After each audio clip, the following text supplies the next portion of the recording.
La rebelión en el cielo y la posterior caída humana no fueron obra del diseño que Dios creó para el ser humano, sino el resultado de decisiones libres fuera del propósito eterno de Dios.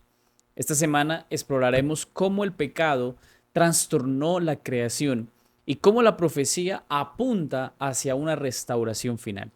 Vamos a continuar con la lección número 5, que en esta ocasión veremos la segunda parte del título Las Naciones. Soy el pastor José Reño y te invito para que me acompañes en este repaso.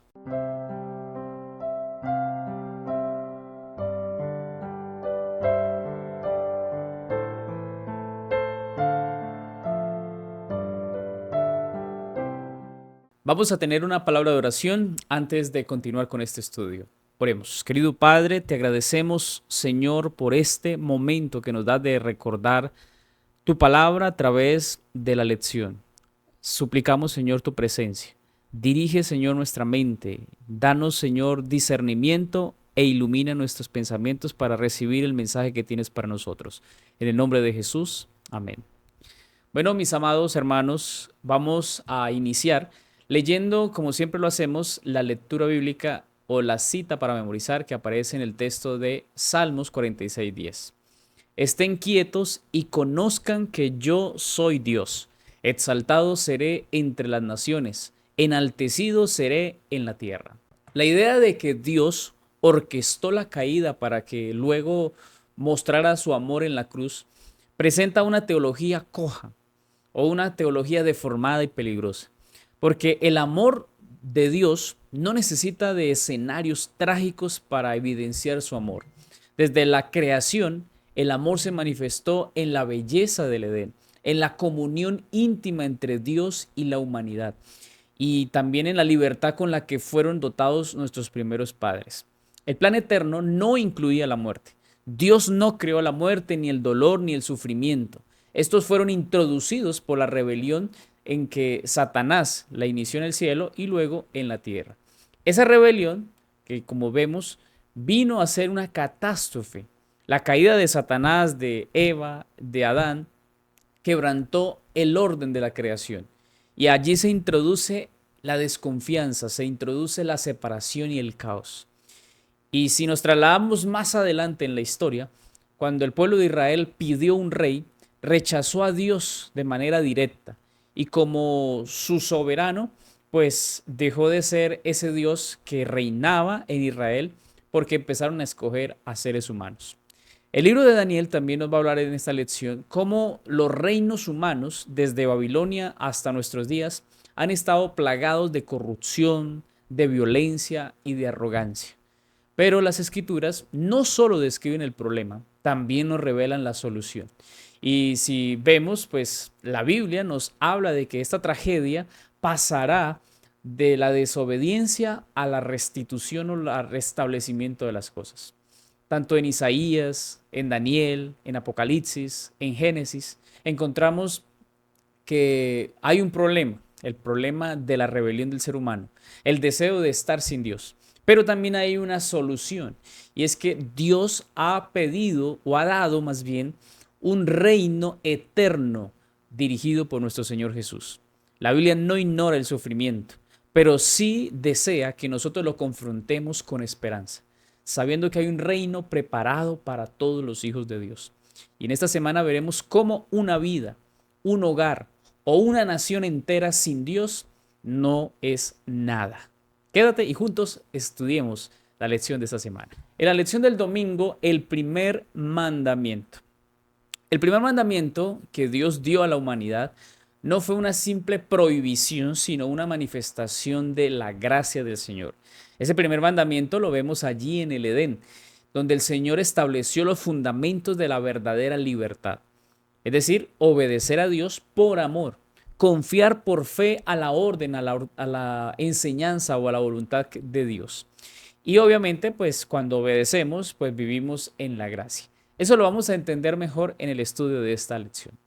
Génesis capítulo 2, versículo 15 al 17 dice: Tomó pues Jehová Dios al hombre y lo puso en el huerto del Edén para que lo labrara y lo guardase. Y mandó Jehová Dios al hombre diciendo, de todo árbol del huerto podrás comer, pero del árbol de la ciencia del bien y del mal no comerás, porque el día que de él comieres, ciertamente morirás. La palabra hebrea que aparece allí es sabak, que significa mandar, y aparece allí en Génesis capítulo 2, versículo 16. Y no debe entenderse esta palabra como una orden militar, sino como la expresión de un vínculo en el que Dios muestra su amor y el cuidado que quiere tener con sus hijos. Dios no necesitó castigar a Adán y a Eva para que le obedecieran. El Señor primero los instruye y después les da la confianza para que ellos puedan vivir allí en el Edén. Pero sabes, el mandamiento que aparece allí, ese mandamiento sobre el árbol del conocimiento, no fue una restricción, no es algo arbitrario de parte de Dios, sino es un simple límite que tiene sentido porque no todo lo que se puede conocer es bueno para el corazón, para el alma, para la vida del ser humano. No porque yo necesito conocerlo, necesito probarlo, necesito hacerlo para entonces saber si es bueno o es malo. No, esa es una idea que va contraria a Dios, porque si Dios ha dicho que no, es porque Él sabe que está mal. Pero aquí hay unos límites en los que Dios quiere que haya en la vida del ser humano, con un propósito, que ellos sepan que esos límites son sanos, que están impuestos con amor y protegen siempre al ser humano. El Edén fue un aula donde el mandamiento reveló que la obediencia es una decisión relacional. No es una exigencia opresiva, no es algo que Dios está imponiendo, simplemente Dios estaba dando una restricción de cuidado, de protección para evitar un mal en el ser humano. Pero el Señor no impone, sino que propone. Él no obliga, más bien Él nos invita. Antes de que Dios dijera, no comas de este árbol, Dios dijo, de todo árbol del huerto podrás comer. La prohibición fue precedida de una invitación abundante. De todos los árboles que habían en el huerto, ellos lo podían consumir. Incluso cuando Satanás viene y busca a Eva, lo primero que le dice, con que Dios les dijo que no comáis de ningún árbol, Satanás cambió las cosas porque Dios había dicho que de todos los árboles podían comer excepto uno. Pero Satanás, para generar la conversación con Eva, le dice, de todos no pueden comer ninguno. Entonces, esta estructura revela una verdad profunda. El mandamiento de Dios se fundamenta siempre en la gracia. Dios, antes de dar una restricción, nos da una instrucción. Vamos a ver lo que dice Deuteronomios capítulo 30, versículo 15. Mira, yo he puesto delante de ti hoy la vida y el bien, la muerte y el mal. Porque yo te mando hoy que ames a Jehová tu Dios, que andes en sus caminos y guardes sus mandamientos, sus estatutos y sus decretos, para que vivas y seas multiplicado. Y Jehová tu Dios te bendiga en la tierra a la cual entras para tomar posesión de ella. El árbol del conocimiento del bien y del mal simboliza la decisión de independizarse del criterio divino y establecer uno propio. Esta autonomía moral, aunque aparente libertad, es la raíz del sufrimiento humano. No todo saber enriquece. Algunos conocimientos nos abren puertas que no son buenas. Quizás generan heridas y nos hacen daño. Por eso no todo lo que usted diga que quiere conocer o que necesita conocer o que me dijeron que debo conocer para poder saber si es bueno o es malo, no necesariamente tenemos o debemos avanzar.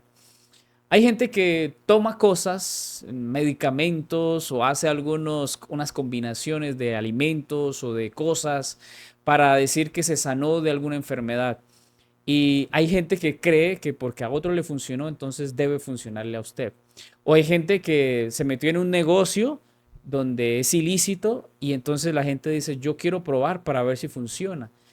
No necesariamente, o mejor, lo que es malo no necesitamos probarlo porque ya sabemos que es malo. Desde el comienzo de la historia humana, el Señor dejó dos caminos que son bien definidos: aceptar su presencia y vivir plenamente, o rechazarlo y enfrentar la muerte.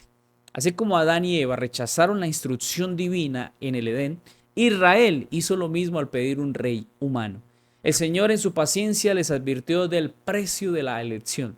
Con el tiempo ese deseo de autogobierno desembocó en la sujeción a imperios paganos.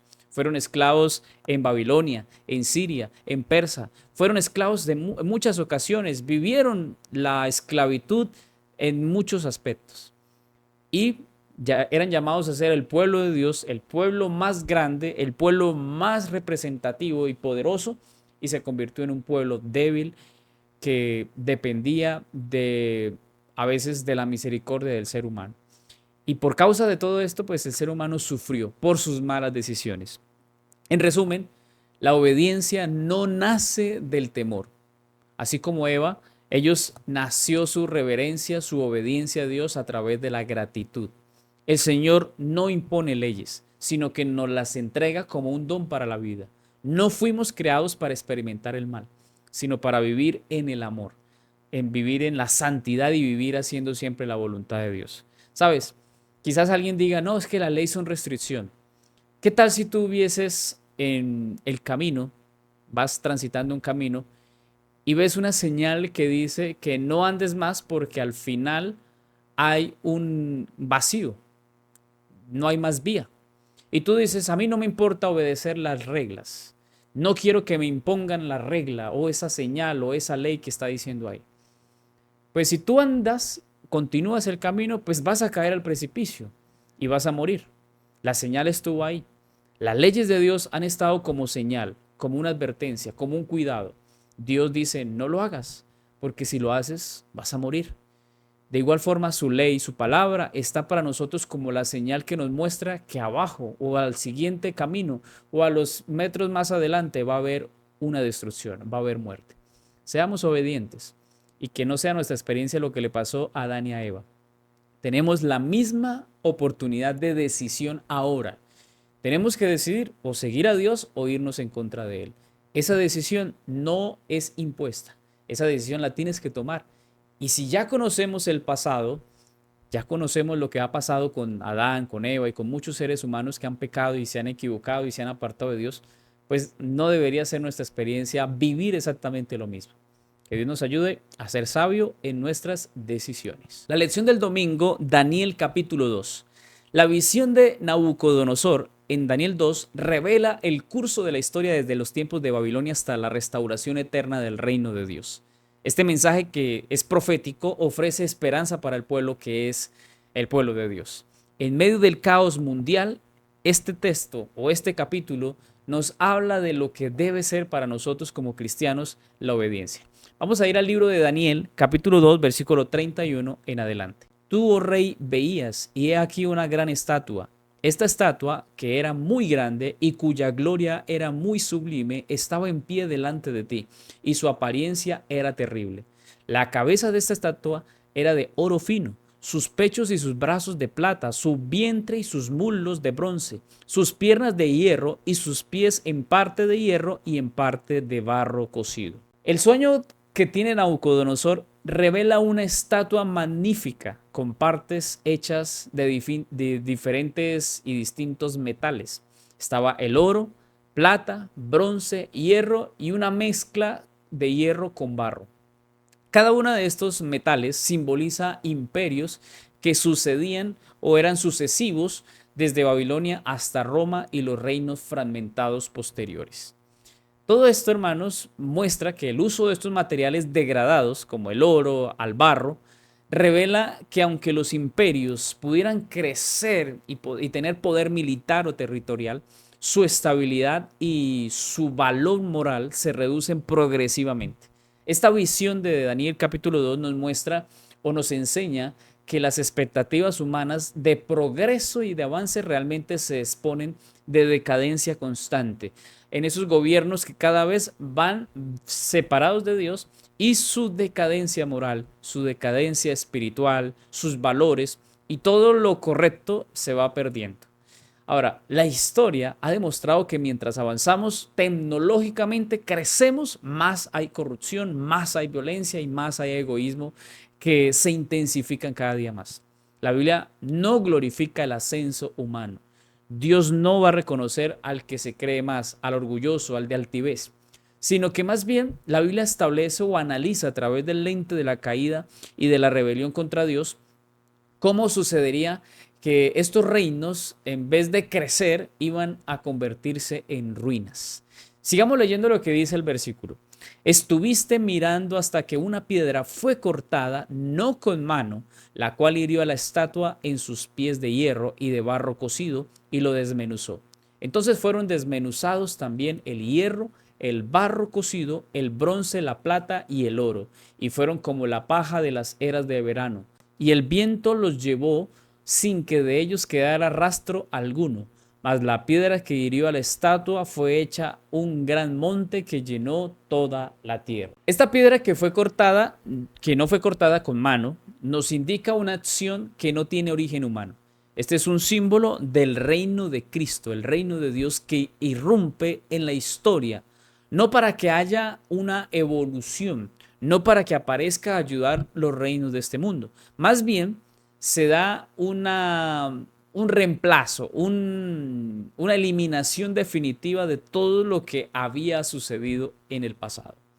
Ahora, el reino que permanece para siempre es instaurado por Dios, no por esfuerzos humanos, no por manos humanas. Y esta verdad humilla el orgullo del hombre, porque el ser humano espera exaltar la soberanía de Dios, pero resulta que no podemos hacer nada porque el reino es de Cristo, es del Señor. El monte que llena la tierra, ese monte que representa la universalidad del gobierno de Dios, que un día reemplazará todo sistema humano, vendrá a estar en este mundo. Vendrá a gobernar, a ser el líder supremo. Esta visión de Daniel pues muestra que Dios no destruye la estatua empezando por la cabeza, sino por los pies. El punto, podemos decirlo así, más débil, y esto se dará también en el tiempo del fin. Todos los intentos humanos de gobernarse a sí mismo, por creerse sabios, de sentirse sofisticados, que parecen a veces como avanzados, simplemente van a colapsar a la orden de Dios. El orden descendente que vemos allí de los metales, del oro, la plata, el hierro, todos estos metales van mostrando la decadencia en que los imperios humanos, a pesar de su tecnología y su avance, van a terminar realmente retrocediendo o van a ser destruidos. La historia no nos muestra una humanidad mejor. Tristemente esa es la realidad. Aunque el ser humano hoy, si lo vemos, si hacemos una retrospectiva, una mirada al mundo, el ser humano piensa que esto va a mejorar, que estamos encontrando soluciones, que hay cosas nuevas que descubrir, que podemos ir a la luna, a Marte, a otros mundos y podemos hacer diferentes avances y lugares o cosas que nunca habíamos hecho. Pero cada vez que el humano cree estar mejor, cada vez está más débil y está más alejado del propósito de Dios. Esto confirma la veracidad de la visión profética. El mundo necesita una intervención sobrenatural para redimirse. Esa intervención sobrenatural vendrá solamente con el reino glorioso del Señor Jesús. Por eso, hermano, cuando vemos las noticias o cuando vemos a nuestro alrededor, podemos alarmarnos, podemos asustarnos por lo que sucede, porque hay gobiernos que quieren imponer, gobiernos que quieren liderar, que quieren pelear el uno contra el otro. Pero eso puede generar de pronto zozobra, miedo, temores de que esto se va a acabar, de que esto va a generar el fin del mundo. Pero veamos lo que el Señor nos advirtió en Mateo capítulo 24, versículos 6 y 7. Oirán guerras y rumores de guerras. Cuidado, no se alarmen. Esto tiene que suceder, pero aún no es el fin. Porque se levantará nación contra nación y reino contra reino, y habrá pestes, hambres y terremotos en diversos lugares. Cada vez esto se intensificará más. Cada vez será peor. Pero el Señor nos dice que no nos alarmemos. Porque por grande que sea el poder, por grande que sea la nación, por grande que sea el gobierno, Dios ha dicho que nadie o ninguno de ellos puede asegurar paz, plenitud, justicia. La visión de Daniel nos muestra y nos recuerda que poner nuestra esperanza en los gobiernos humanos es simplemente vano, está mal, no lo debemos hacer. Saber que el reino de Dios es eterno nos invita más bien a vivir con una perspectiva celestial. No vivimos solo para este mundo. Pero mira lo que dice Daniel capítulo 2, versículo 44. Y en los días de estos reyes del Dios del cielo, levantará un reino que no será jamás destruido, ni será el reino dejado a otro pueblo. Desmenuzará y consumirá a todos estos reinos, pero él permanecerá para siempre. Qué linda promesa recordar y saber que el reino del Señor nadie lo podrá derrumbar. Más bien el Señor vendrá a quitar todo este gobierno dirigido por Satanás y tendremos la oportunidad de estar en el reino preparado para nosotros. La lección del martes, en esta ocasión veremos Daniel 7. El profeta Daniel recibe ahora una visión que no está dirigida a un rey pagano, sino a él mismo. Y como portavoz del pueblo de Dios, él debe ahora hacer un contraste con la imagen que ve en Daniel 2, ahora con la que ve en Daniel 7. Esta visión representa el caos que emana del corazón del poder humano alejado de Dios. Veamos lo que dice Daniel capítulo 7, versículo 1 al 3. En el primer año de Belsasar, rey de Babilonia, Daniel tuvo un sueño y visiones en su cabeza. Estando acostado en su cama, entonces escribió el sueño y relató lo principal del asunto. Habló Daniel y dijo: yo miraba en mi visión de noche, y he aquí que los 4 vientos del cielo combatían en el gran mar, y 4 grandes bestias diferentes unas de otras subían del mar. En estos primeros versículos nos podemos situar en un escenario donde obviamente era de noche y Daniel está soñando, tiene una visión. Aquí habían 4 vientos que se baten sobre un mar agitado del cual surgen bestias aterradoras. Esta imagen nos transmite un mundo en donde está en constante turbulencia, donde el cambio de poder entre naciones refleja una lucha sin tregua. Esta lección o esta parte del Daniel lleva a que entendamos mejor el texto cuando vemos algunas simbologías. Aquí se ve el mar, obviamente cuando vamos a capítulo 17 de Apocalipsis, Apocalipsis 17:15 dice que el mar representa a muchos pueblos o muchedumbres o personas. También se ve que habla de vientos, que simboliza guerras, que simboliza conflictos. Y esta descripción que hace Daniel ya la había usado el profeta, o Dios lo había usado con el profeta Isaías y con el profeta Jeremías, cuando se refería al rugido de las naciones. Veamos, por ejemplo, lo que dice Isaías 17, 12 al 13. Hay multitud de muchos pueblos que harán ruido como estruendo del mar, y murmullo de naciones que harán alboroto como bramido de muchas aguas. Los pueblos harán estrépito como de ruido de muchas aguas. Pero Dios los reprenderá y huirán lejos. Serán ahuyentados como el tamo de los montes delante del viento y como el polvo delante del torbellino. Esta visión recalca el contraste entre el orden del reino de Dios y el desorden de los imperios humanos. Mientras que el gobierno de Dios se basa en justicia, en la paz y en la verdad, el gobierno humano está alejado de Dios y termina inevitablemente en tiranía y termina en ruinas al final. A su vez, esta visión de ver 4 bestias, 4 bestias que suben del mar, que no solo dominan el mar, sino que también invaden la tierra. Desde la caída de Judá, que pues sabemos que el pueblo de Dios quedó bajo dominio extranjero, allí no se volvió a recuperar esa independencia que tenía el pueblo de Israel. Y esto ilustra que toda la alianza con los principios del mundo trae esclavitud. Toda alianza trae problemas que hagamos con el mundo, con el pecado o con lo pagano. El pueblo que había sido escogido eligió parecerse a las naciones paganas. Eso es lo que se ve constantemente en la historia, como el pueblo de Israel, que ha sido llamado para ser una nación santa, adquirida por Dios, un pueblo de sacerdotes, de siervos de Dios, que representara a Dios, se convirtió en una nación que copiaba lo que otros hacían. Y de este resultado, pues vivieron bajo el yugo. Por estas decisiones pasaron a la esclavitud. Y a nivel espiritual, esta situación refleja el estado de Israel espiritual, porque la iglesia peregrina también entra en estos imperios humanos. Esta iglesia que hoy se preserva, esta iglesia que hoy Dios tiene para este tiempo, pues también pierde la autonomía y deja que el mundo, el paganismo, la idolatría, el pecado, entre en nuestra vida. Y cuando eso sucede, pues dejamos de que el Señor deje de liderar. Eh, Más bien permitimos nuestras decisiones, impedimos las bendiciones de Dios.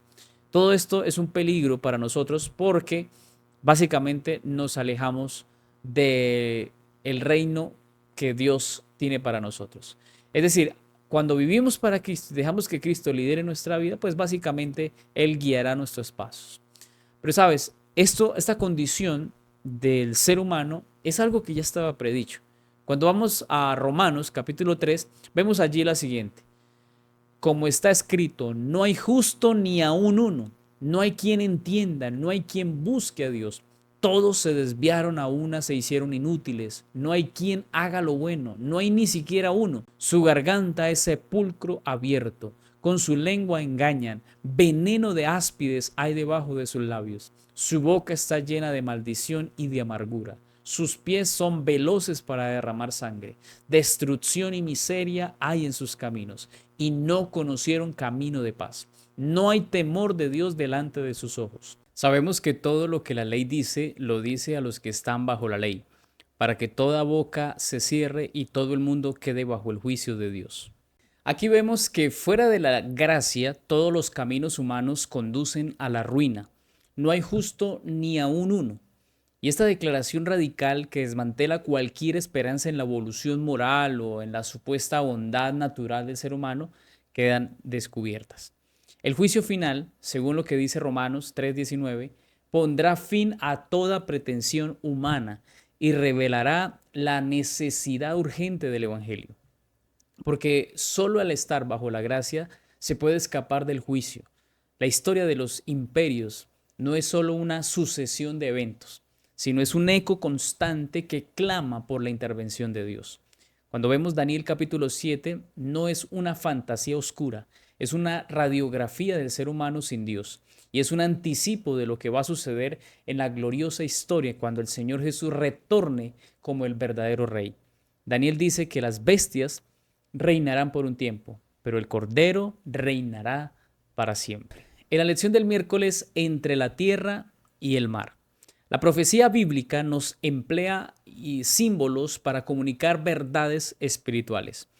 Dos de los símbolos más reveladores son la tierra y el mar, que ofrecen una poderosa enseñanza sobre el conflicto entre el reino de Dios y los poderes del mundo. Vamos a leer lo que dice Apocalipsis capítulo 12, versículos 15 y 16. Y la serpiente echó de su boca tras la mujer agua como un río, para que fuese arrebatada por el río. El dragón, que es símbolo del enemigo de Dios, lanza agua como un río para arrastrar a la mujer que representa, obviamente, y nosotros lo hemos dicho, a la iglesia. Este uso del agua tiene antecedentes en los textos proféticos del Antiguo Testamento, donde las masas gentiles se describen como mares agitados. El agua simboliza tanto a las naciones como al caos social, usado por Satanás para oprimir al pueblo que es el pueblo de Dios. El mar aquí representa lo que se levanta sin fundamento de Dios. Son estructuras humanas que sin la guía de Dios se convierten en instrumentos de opresión. Este mar no es solo agitación sin propósito, es una herramienta activa en manos del enemigo. Y es lo que Satanás está usando, o lo que dice la escritura que Satanás usó. Ese mar representado en personas, pues estaba usándose para contrarrestar y silenciar la voz de Dios a través de su iglesia. Pero Apocalipsis capítulo 12, versículo 16 dice, pero la tierra ayudó a la mujer y la tierra abrió su boca y tragó el río que el dragón había echado de su boca. En contraste con el mar, que representa muchedumbres, personas, aquí ahora se presenta a la tierra, que ayuda a la mujer. ¿Cómo la ayuda? Pues dice el texto que se traga al río o a la muchedumbre, deteniendo la persecución. Esto en la historia creemos como adventistas del séptimo día y lo identificamos como esa tierra como símbolo del nuevo mundo, especialmente representado en Norteamérica, que sirvió de refugio para los cristianos perseguidos en Europa. La tierra representa un lugar de estabilidad, un lugar de tierra firme, donde los principios divinos pueden ser practicados libremente. Esta pues se ve como una interpretación de una tierra prometida, donde allí había oportunidad de libertad y donde se puede alcanzar tranquilidad.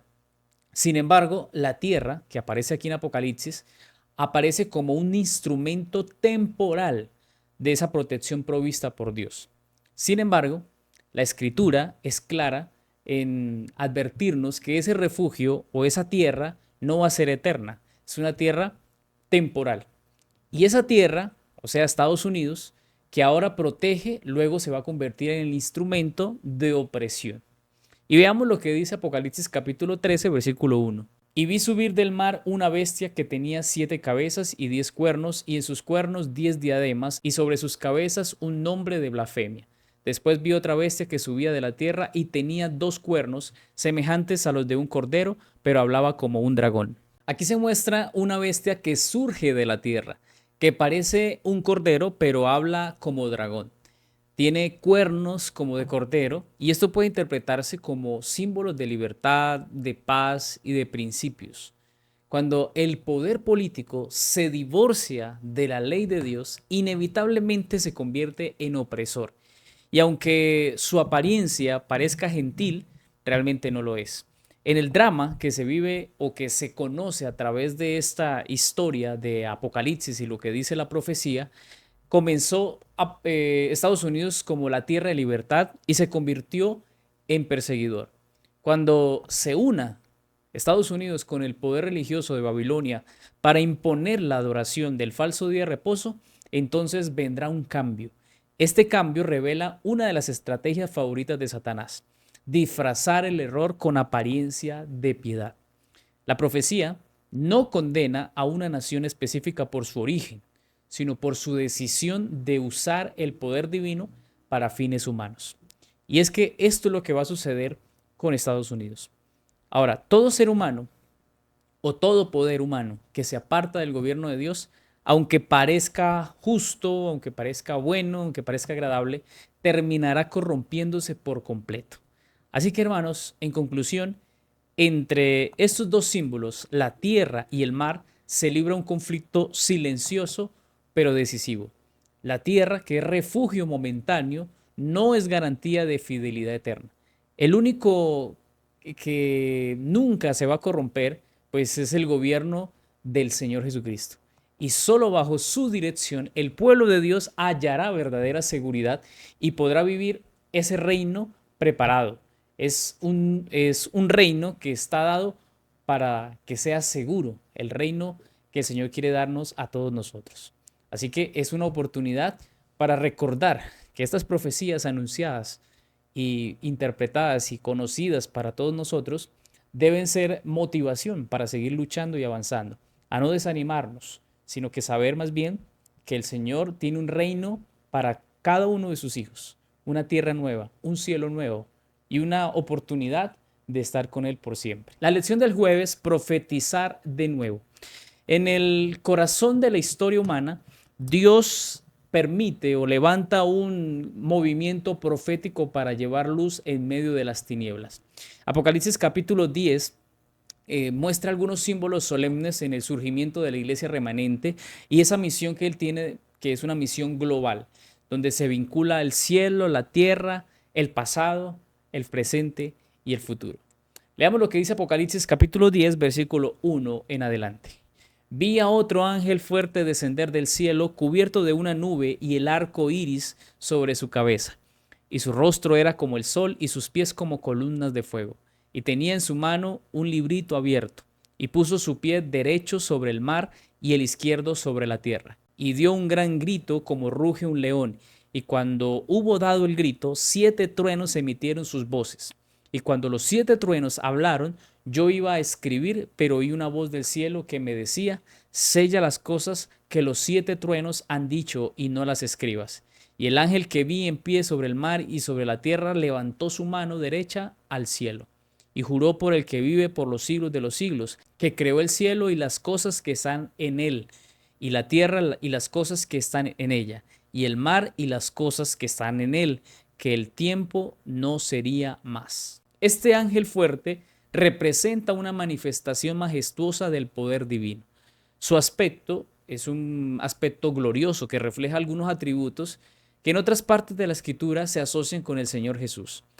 Ahora, es importante que este librito abierto que está en su mano está íntimamente relacionado con la profecía que está también en el libro de Daniel, especialmente estas partes que estaban selladas. Esto lo dice Daniel capítulo 2 y lo vamos a ver ahorita. Pero la colocación de esos pies, donde está el ángel, es uno, es el pie derecho sobre el mar y la tierra. También se simboliza aquí cuando pone su pie sobre el pie izquierdo sobre la tierra, simboliza la universalidad del mensaje profético. Ahora, no es un mensaje local, sino es un mensaje global que abarca todo el planeta, tanto el mundo pagano, que es el mar, como el mundo religioso ordenado, que es la tierra. El ángel aquí emite un gran clamor. Dice que ruge como león. Y esta expresión evoca una autoridad real de juicio y es un llamado urgente. El ángel aquí levanta su mano y jura por el Creador eterno que el tiempo no sería más.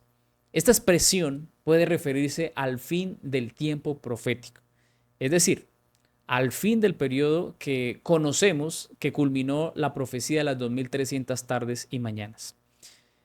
En esos 2300 años que culmina en 1844 se da este periodo final. Ahora, a partir de 1844 comienza la etapa del tiempo del fin, cuando ya no se añaden más periodos proféticos cronológicos y lo que resta es el cumplimiento final del plan redentor de Dios. Este juramento, que confirma la seriedad del momento, dice que no hay marcha atrás. El cielo avanza hacia esa consumación final. Veamos lo que sigue diciendo el texto. Sino que en los días de la voz del séptimo ángel, cuando él comience a tocar la trompeta, el misterio de Dios se consumará, como él lo anunció a sus siervos los profetas. Y la voz que oí del cielo habló otra vez conmigo y me dijo: Ve, toma el librito que está abierto en la mano del ángel que está en pie sobre el mar y sobre la tierra. Y fui al ángel diciéndole que me diese el librito. Y él me dijo: tómalo y cómelo, te amargará el vientre, pero en tu boca será dulce como la miel. Y tomé el librito de la mano del ángel y lo comí, y era dulce en mi boca como la miel, pero cuando lo hube comido me amargó el vientre. Y me dijeron: es necesario que profetices otra vez sobre muchos pueblos, naciones, lenguas y reyes. Aquí se anticipa el toque de la séptima trompeta, momento decisivo en la historia de la salvación. En ese contexto, el misterio de Dios, el plan eterno de redención, la justificación por la fe, el triunfo del Cordero sobre el mal, alcanzará su cumplimiento total. Así como los profetas del Antiguo Testamento anunciaron este misterio, ahora será plenamente revelado y se cierra el tiempo de gracia y comienza el juicio definitivo del mundo. Aquí el profeta recibe una orden directa del cielo y le dice: toma y come el librito. Esta experiencia representa la internalización del mensaje profético que había que darse.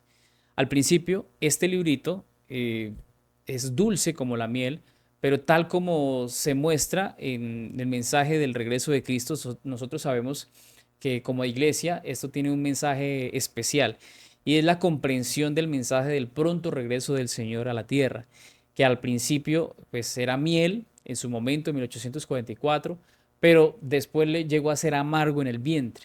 Y esto simboliza esa gran decepción, el gran chasco que sucedió el 22 de octubre de 1844, cuando pues ellos pensaron que Jesús iba a venir y finalmente no vino.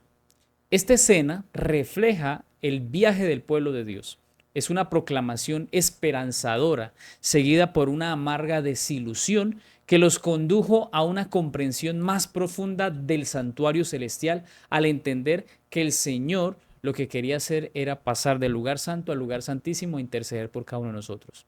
Este mandato final es claro y poderoso, porque dice el texto, incluso el versículo que leímos, es necesario que profetices otra vez. Tras la experiencia de al principio amargo, perdón, al principio dulce como la miel y después amargo en el vientre, el profeta entiende que esa extensión del movimiento profético no debe quedarse en el desencanto, en que ya debió quedarse así y quedó una desilusión. Más bien ellos debieron levantarse y proclamar el nuevo mensaje que Dios le había dado a muchas personas, a muchas naciones, a lenguas y reyes.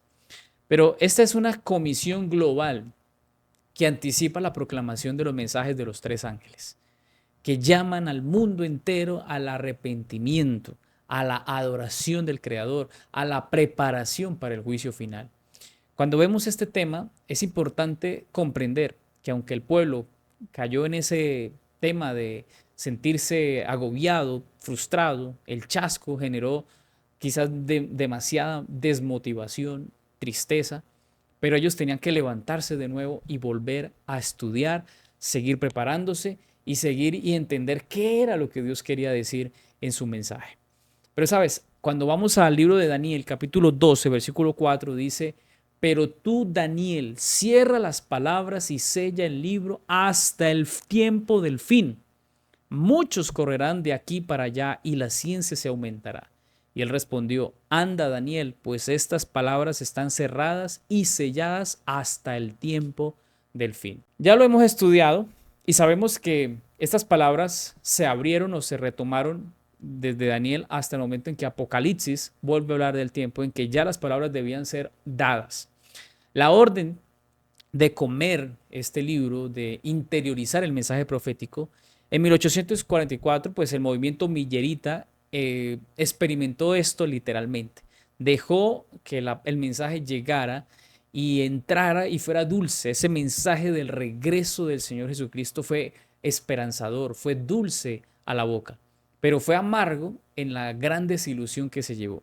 Esta experiencia profética tiene un patrón bíblico. La palabra de Dios suele ser dulce en la boca, pero confrontadora en el corazón. Es bonito, es agradable escuchar la palabra de Dios, pero cuando la interiorizamos, cuando la hacemos una realidad en nuestra vida, a veces no es tan fácil. Ahora, Dios permite esta amargura para refinar y purificar a su pueblo, llevándolo a una comprensión más profunda de la misión que el Señor tiene. De la decepción nació un llamado. Es necesario que profetices otra vez. Es lo que dice el texto. Pero el mensaje no puede quedar detenido en la amargura. Debe ser anunciado a un mundo que necesita escuchar. Y la iglesia remanente, la iglesia para estos días, o mejor, la iglesia que nació en el tiempo de 1844 a partir del Gran Chasco, pues surge ahora con una nueva luz, con un nuevo mensaje que dar. Y ese mensaje era el conocimiento de la verdad del santuario en el cielo. Y Dios ahora pide a esa iglesia que proclame el mensaje de los tres ángeles que aparecen en Apocalipsis capítulo 6, capítulo 14, versículos 6 al 12. Y ellos debían preparar al mundo para el regreso del príncipe de paz. Esta proclamación, hermanos, es un eco del mandato de Cristo. Predicar el evangelio a todo el mundo antes del fin. Los pies del ángel, que uno está sobre el mar y el otro sobre la tierra, tienen un propósito, es indicar que el mensaje profético no tiene fronteras. Es para todas las culturas, es para todas las razas, es para todas las naciones. Dios no nos ha llamado solamente a entender profecía, sino a proclamarla.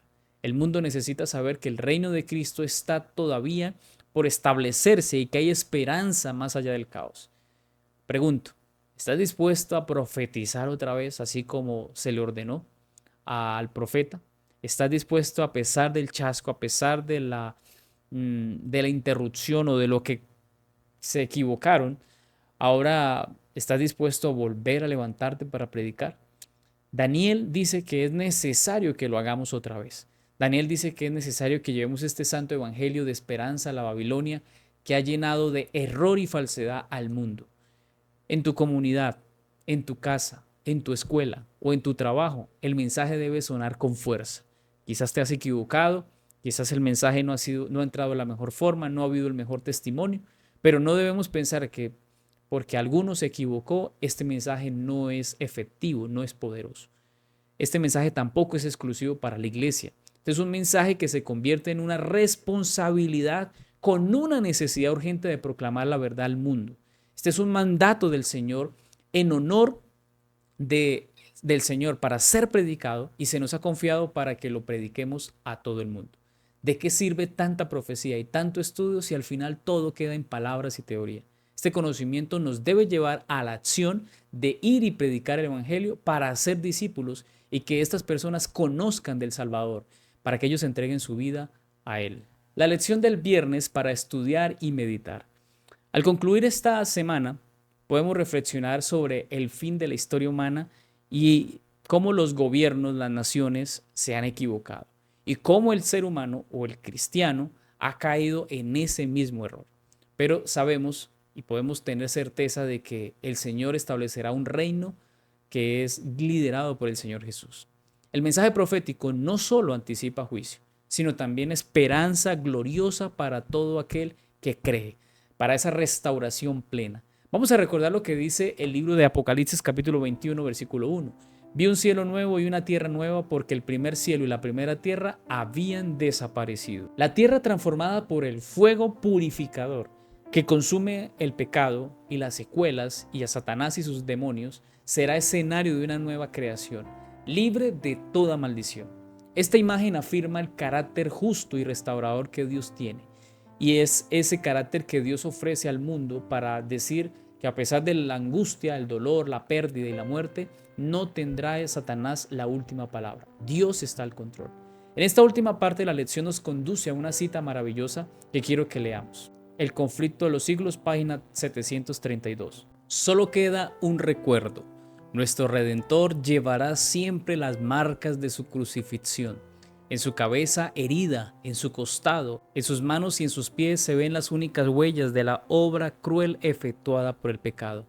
El profeta, al contemplar a Cristo en su gloria, dice: rayos brillantes salen de su mano, allí está escondido su poder. En ese costado herido de donde emanó la corriente purpurina que reconcilió al hombre con Dios, está la gloria del Salvador.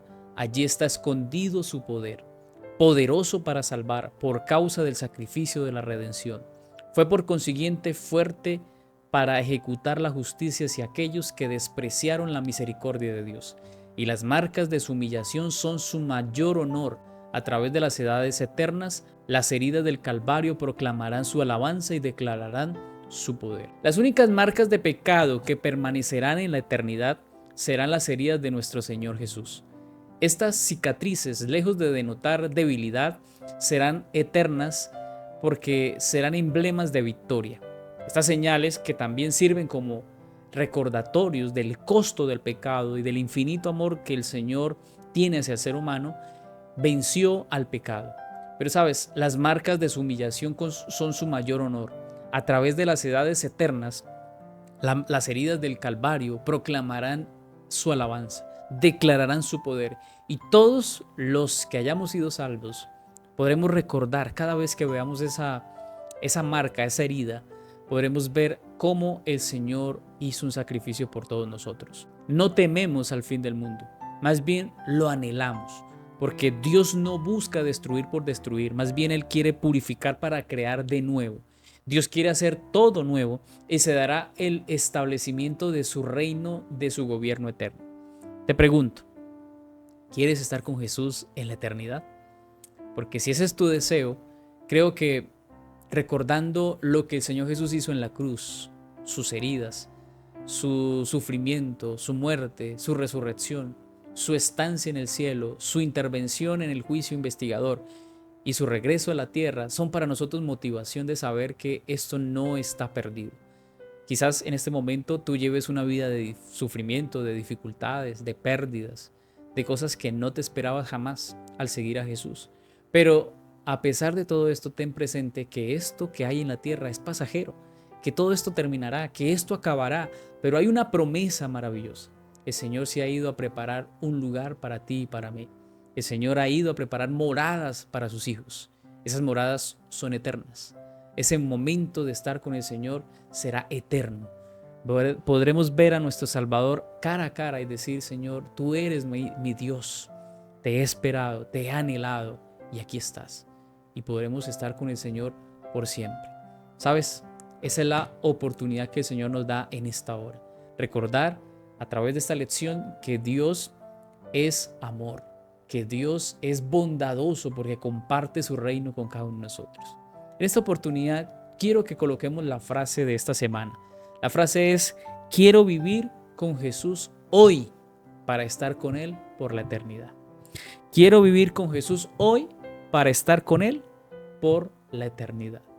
Si ese es tu deseo, coloca allí en los comentarios esa frase y luchemos, sigamos perseverando hasta el fin, porque el cielo lo empezamos a vivir aquí en la tierra. Quiero invitarte para que oremos y pongamos nuestra vida en las manos de Dios. Querido Padre, gracias por tus bondades, gracias por ese reino que has ido a preparar. Queremos, Señor, vivir ese reino aquí en la tierra. Queremos que tú seas nuestro gobernador, nuestro rey, nuestro Señor y Dios. Llénanos, Señor, de tu poder. Gracias por esta lección y permite que cada cosa que hemos aprendido nos pueda, Señor, ayudar a seguir creciendo en la fe. Te lo pedimos todo y agradecemos en el nombre de Jesús. Amén. Mis amados, como siempre les digo, con Jesús todo es mejor. Nos veremos en una próxima lección. Dele me gusta, comparta y suscríbete si no lo has hecho. Que Dios te guarde.